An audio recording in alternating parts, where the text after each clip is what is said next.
మనిషికి నిద్ర ఎందుకు పట్టదండి? భయమైనా ఉండాలి, కోపమైనా ఉండాలి, కోరికలైనా ఉండాలి. ఏదో ఒకటి లేకపోతే మనిషికి నిద్ర రాకపోవడానికి ఉండదు. మనస్సులో ఏదో ఒక తపన ఉంది, మనస్సులో ఏదో ఒక ఆరాటం ఉంది.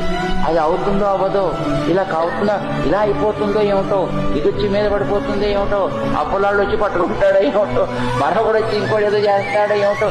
దానివల్ల కదా మనిషికి నిద్ర పట్టకపోవడం అనేది. లేదు ఎక్కడి నుంచి ఏదో వచ్చి తన పట్టుకు పీడించేస్తుందో ఏమిటో.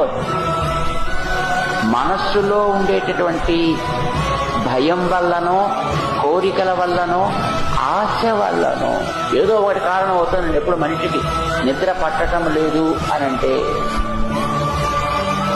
అవి లేకుండా ఉందనుకోండి, మనసు ప్రశాంతంగా ఉందనుకోండి, హాయిగా గుండె మీద చేయి వేసుకొని వాడు చక్కగా నిద్రపోగలుగుతాడు.